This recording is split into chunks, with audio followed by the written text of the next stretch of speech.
Good afternoon, this is Troy Norcross with Blockchain Rookies. It's the 2nd of July 2019 and I'm in amazing sunshine today in Athens, Greece. Today I've been attending the Blockchain and Supply Chain Conference and I've been speaking about what Blockchain Rookies always talk about, which is how can we educate the enterprise on exactly what is blockchain and what is it not. The three big takeaways for today's conference are: number one, across all of the presentation today, one of the overarching themes was the value of adding transparency into the supply chain using blockchain.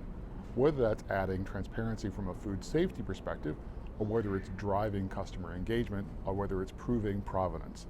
There was lots and lots of discussion about how blockchain can be used to add transparency in the supply chain.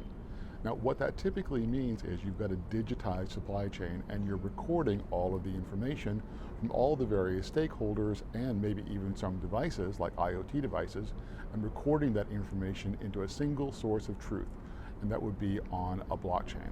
A blockchain that is indeed a central repository where there are multiple stakeholders who can read and write information into the blockchain.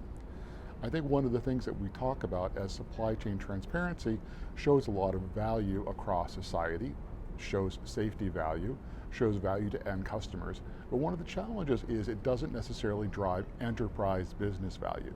So how do I turn that on its head? How do I actually illustrate how supply chain transparency drives incremental business value? Well, I actually move away from the transparency aspect and move to the focus of a single record of truth.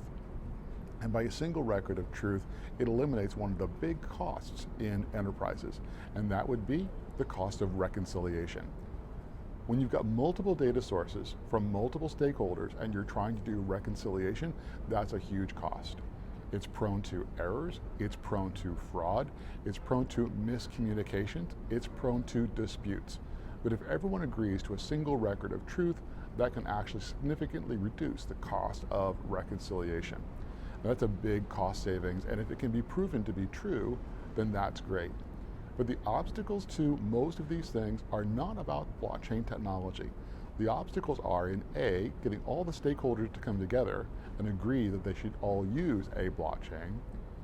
B, agreeing on a set of standards on what is written into the blockchain, because oftentimes reconciliation is not just reconciliation of data, but reconciliation of types of data. In the example I give is, so exactly what does green mean? Green in one country could be completely different to another company or to another country. So there's a standardization that's required. And number three, there's a huge number of people that actually make a huge amount of money, whether that's employment or whether it's acting as an intermediary, doing that reconciliation and sitting in the middle. And of course, those stakeholders are not going to go quietly into that good night.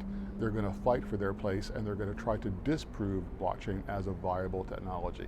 So while transparency in supply chain adds business value from the customer engagement perspective, from the provenance perspective, from food safety perspective, and those are all great things, to add incremental business value, I start talking about stripping out the costs of reconciliation, actually doing the reconciliation, costs from fraud, costs from dispute resolution.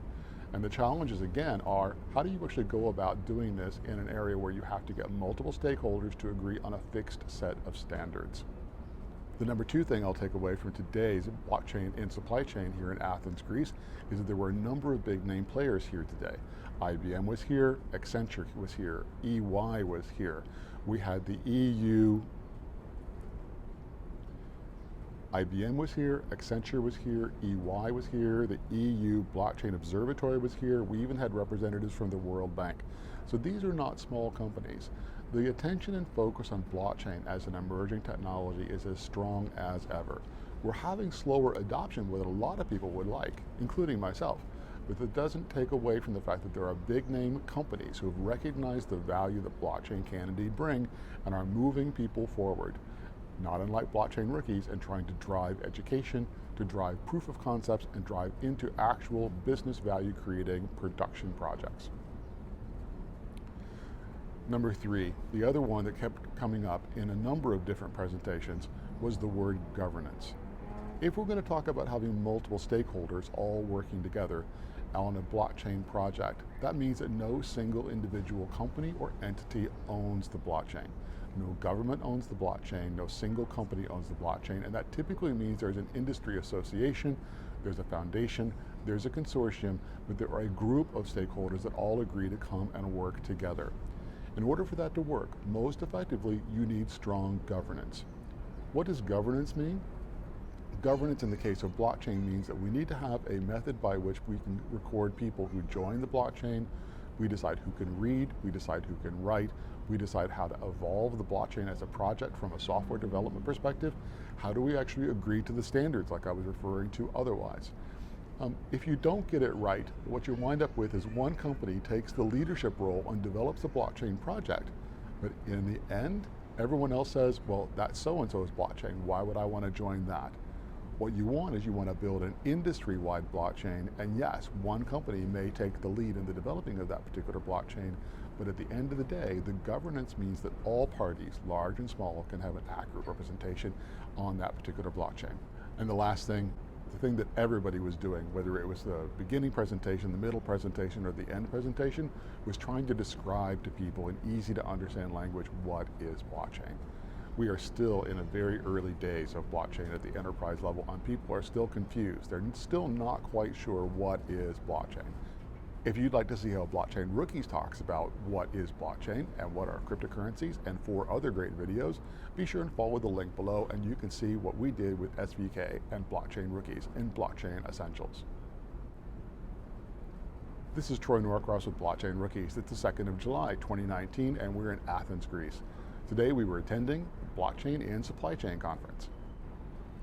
If you'd like to know more about Blockchain Rookies, come to our website at www.blockchainrookies.com.